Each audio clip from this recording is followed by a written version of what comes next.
সরকার পক্ষ বলার চেষ্টা করছেন যে ইলন মাস্ক ডক্টর ইউনূসের সঙ্গে কথা বলেছেন, নবদিগন্ত উন্মোচিত হচ্ছে আমেরিকার সঙ্গে বাংলাদেশের সম্পর্কের। কিন্তু ইলন মাস্ক ডক্টর ইউনূসকে কেন ফোন দিলেন? রাষ্ট্রীয় কোনো কাজে, আমেরিকার রাষ্ট্রীয় কোনো বার্তা দিয়েছেন, কিংবা বাংলাদেশের রাষ্ট্রীয় কোনো বার্তা নিয়ে কথা বলেছেন? যতটুকু খবর শোনা যাচ্ছে, ইলন মাস্ক ব্যবসায়িক কারণে, তার নিজের ব্যবসায়িক কারণে ডক্টর ইউনূসকে ফোন দিয়েছেন, যেমন তিনি বিশ্বের বিভিন্ন দেশের সরকার প্রধানকে ফোন দিয়েছেন। ইলন মাস্কের কোম্পানি স্টারলিংক, সেই কোম্পানি নতুন স্যাটেলাইট ইন্টারনেট এনেছে বিশ্বের বিভিন্ন দেশে, সেটা প্রতিষ্ঠিত হয়েছে। পার্শ্ববর্তী দেশ ভুটানেও সেটা চালু হয়ে গেছে স্যাটেলাইট ইন্টারনেট। সেই স্যাটেলাইট ইন্টারনেট স্টারলিংয়ের বাংলাদেশে অনুমোদন নিয়ে ডক্টর ইউনূসের সঙ্গে কথা বলেছেন বলে বিভিন্ন ঘনিষ্ঠ সূত্র সেরকম খবরই দিচ্ছে। অর্থাৎ ইলন মাস্কের সঙ্গে ডক্টর ইউনূসের কোনো রাষ্ট্রীয় প্রোটোকলের কথা হয়নি, এক দেশ আর এক দেশের সঙ্গে কথা হচ্ছে সেরকম কোনো কথা হয়নি। ইলন মাস্ক একজন ব্যবসায়ী, তার ব্যবসার জন্য বা তার কোম্পানিকে নিয়ে, কোম্পানির একটা অনুমোদনের জন্য, বাংলাদেশে ব্যবসা চালানোর জন্য ডক্টর ইউনূসের সঙ্গে কথা বলেছেন বলে শোনা যাচ্ছে। সেটা যদি হয় তাহলে ইলন মাস্কের ডক্টর ইউনূসের সঙ্গে ফোনালাপ কোনো তাৎপর্য বহন করে না রাষ্ট্রীয় ক্ষেত্রে। সেই কারণেই অনেকে বলছেন যে ইলন মাস্কের সঙ্গে ফোনালাপের ব্যাপারটা ফলাও করে সরকার যখন প্রচার করছে, তখন এটা শাক দিয়ে মাছ ঢাকার মতো অবস্থা করছে। কিন্তু ওদিকে ডোনাল্ড ট্রাম্প এবং নরেন্দ্র মোদী যে খেলা শুরু করলেন কিংবা করছেন বলে আভাস পাওয়া যাচ্ছে, যেরকম এগ্রেসিভ বাক্য তারা প্রয়োগ করেছেন দুই প্রেসিডেন্ট, এবং যেভাবে বারবার ডোনাল্ড ট্রাম্প নরেন্দ্র মোদীকে মাই ফ্রেন্ড এবং পৃথিবীর সব থেকে বড় গণতান্ত্রিক দেশের রাষ্ট্রপ্রধান এবং 12 বছর শাসনে ম্যাজিক দেখিয়েছেন, ভারতকে চেঞ্জ করে ফেলেছেন, এরকম নানাভাবে প্রশংসা করেছেন নরেন্দ্র মোদী, তখন খুব সহজেই বোঝা যায় যে নরেন্দ্র মোদী একটা ফ্যাক্ট আমেরিকার কাছে।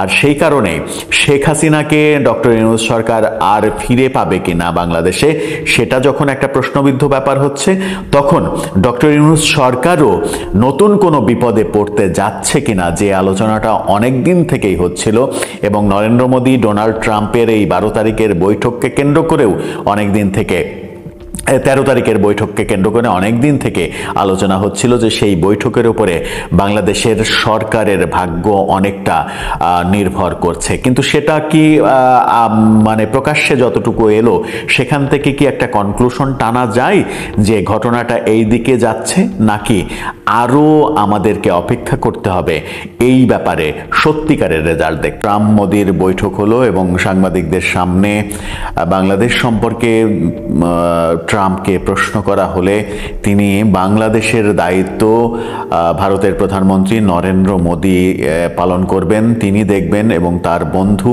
এভাবেই আখ্যা দিয়ে মোদির ওপরে ছেড়ে দিয়েছেন। বাংলাদেশের ইস্যু মানে হচ্ছে যে বর্তমান সরকার issue, Sheikh Hasina issue, Awami League issue. এই ইস্যু যখন ডোনাল্ড ট্রাম্প নরেন্দ্র মোদির ওপরে ছাড়লেন, তখন ভারতে শেখ হাসিনাকে আশ্রয় দেয়াটা আমেরিকার কাছে বোধহয় এক ধরনের বৈধতা পেয়ে গেল। শেখ হাসিনাকে আশ্রয় দেয়া নিয়ে নানা রকমের কথা হচ্ছিল। ভারত কোন অধিকারে, কোন আইনে শেখ হাসিনাকে আশ্রয় দিয়েছে, শেখ হাসিনার যেখানে পাসপোর্ট বাতিল করে দেয়া হয়েছে সেখানে শেখ হাসিনাকে আশ্রয় দেওয়ার কোনো কারণ নেই ভারতের, সেরকম আলোচনা সমালোচনা যখন চলছিল, ঠিক তখন ডোনাল্ড ট্রাম্প মোদির উপরেই বলটা ছেড়ে দিলেন, মোদির কোর্টে বলটা দিয়ে দিলেন। এখন মোদি যেভাবে খেলবেন সেভাবেই হবে। যখন মোদির কোর্টে বল চলে গেল, তখন ডক্টর ইউনূসের জন্য সেটা কি বড় ধরনের বিপদ ডেকে আনবে, নাকি আবার আরেকটা ব্যাখ্যা যেটা আসছে সেটা হচ্ছে যে ডোনাল্ড ট্রাম্প কৌশলে ব্যাপারটা এড়িয়ে যাওয়ার জন্য নরেন্দ্র মোদির কাছে ছেড়ে দিয়েছেন, যেন এখানে আমেরিকার কিছু করা না লাগে। ব্যাপারটা দুইভাবেই ব্যাখ্যা হচ্ছে।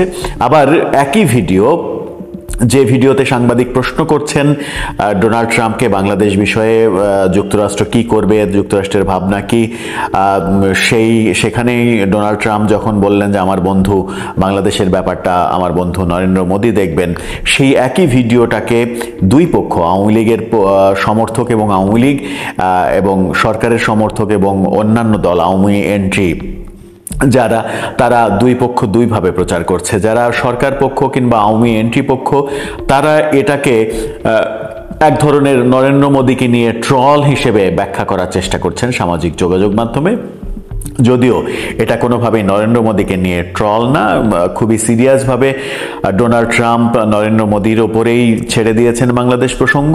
শেষ পর্যন্ত নরেন্দ্র মোদী বাংলাদেশ প্রসঙ্গে কি করেন এবং আমেরিকার সঙ্গে যেটা প্রকাশ্যে তো আর বেশি কথা হয় না, যেমন প্রকাশ্যে যদি আমেরিকাকে জিজ্ঞাসা করা হয় বাংলাদেশের ব্যাপারে হস্তক্ষেপ করবেন কিনা, আমেরিকা তো নিশ্চয়ই বলবে না যে হস্তক্ষেপ করব, কারণ হস্তক্ষেপ করার রাইটস কোনো দেশের নেই আর এক দেশের ওপরে।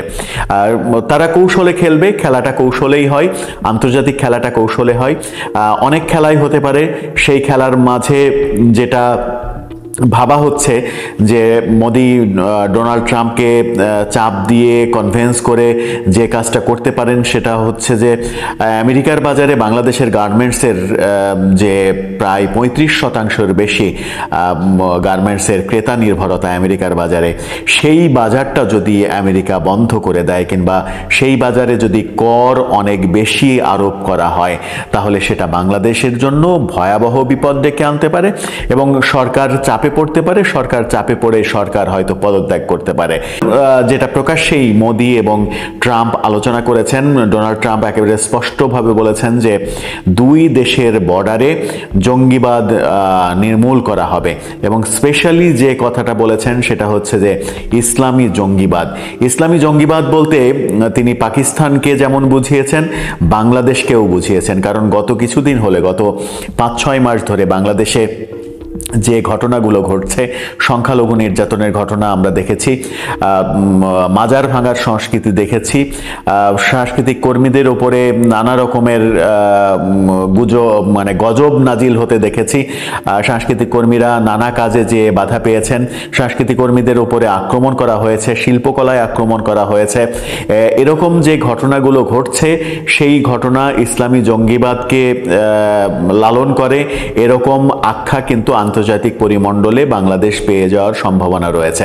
সেই কারণেই ডোনাল্ড ট্রাম্প যখন বলেন ইসলামী জঙ্গিবাদ রুখবেন এবং কঠোর হাতে রুখবেন, ইসলামী টেরোরিস্টকে তিনি মোকাবেলা করবেন দুই দেশ ভারত এবং আমেরিকা মিলে, তখন কিন্তু সেটা বাংলাদেশের জন্য বেশ খারাপ খবর।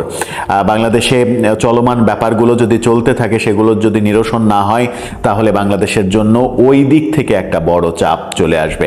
যদিও ইসলামী জঙ্গিবাদের ব্যাপারটা যে শুধুমাত্র ডক্টর ইউনূস সরকারের আমলেই মাথাচাড়া দিয়েছে সেটা না, এর আগেও আমরা বিভিন্ন সরকারের আমলে দেখেছি, বিএনপির আমলে দেখেছি, আওয়ামী লীগের আমলে দেখেছি, আমরা বাংলা ভাইয়ের উত্থান দেখেছি, আমরা উদীচির অনুষ্ঠানে বোমা হামলা দেখেছি, আমরা পয়লা বৈশাখের সকালের অনুষ্ঠানে ছায়ানটের প্রোগ্রামে বোমা হামলা দেখেছি।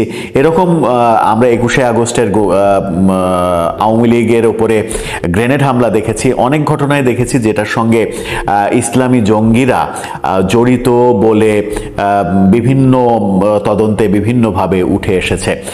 এই কারণেই বাংলাদেশে কোনোভাবেই এর আগের সরকারগুলো এই ব্যাপারে খুবই সচেতন থাকার চেষ্টা করেছে। যদিও বিএনপির উপরে এরকম অভিযোগ আসে যে বিএনপি অনেককে মদত দিয়েছে, কিন্তু আওয়ামী লীগও কম মদত দেয়নি। আওয়ামী লীগ শুধুমাত্র ভোটের রাজনীতি করতে গিয়ে হেফাজতের সঙ্গে হাত মিলিয়েছে, হেফাজতকে রেলের জমি দিয়েছে, প্রায় 41 একর রেলের জমি দিয়েছে বলে ফলাও করে বিভিন্ন সংবাদ মাধ্যমে এবং বিভিন্ন সামাজিক যোগাযোগ মাধ্যমে প্রচার হতে দেখেছি। সত্য মিথ্যা সেগুলো সরকার কখনো প্রকাশ করেনি। এরকম নানা রকমের ব্যাপার আমরা কিন্তু দেখেছি। আমরা শেখ হাসিনার আমলেই বাউলের গান বাড়ি ভাঙতে দেখেছি, সাধু সঙ্গ ভেঙে দিতে দেখেছি, কিন্তু শেখ হাসিনা সরকার নির্বাক থেকেছে, কোনো পদক্ষেপ নেয়নি। বাউলের চুল কেটে দেয়া হয়েছে, বাউলের গান বাড়ি পোড়ানো হয়েছে, এই ঘটনাগুলো কিন্তু আগেও আমরা দেখেছি। ইউনূস সরকারের আমলে সেটা আরো বেশি মাথাচাড়া দিয়েছে। আমরা বইমেলাতে আক্রমণ দেখলাম। এই কারণেই যেটা হতে পারে, সরকারকে চাপে ফেলার একটা কৌশল আমেরিকা নিতে পারে যে জঙ্গিবাদকে পৃষ্ঠপোষকতা দেয়া যাবে না। বাংলাদেশের মানে সারা দেশে যেভাবে মব কালচার তৈরি হচ্ছে, সেটাও জঙ্গিবাদের একটা পার্ট বলে অনেকে মনে করেন।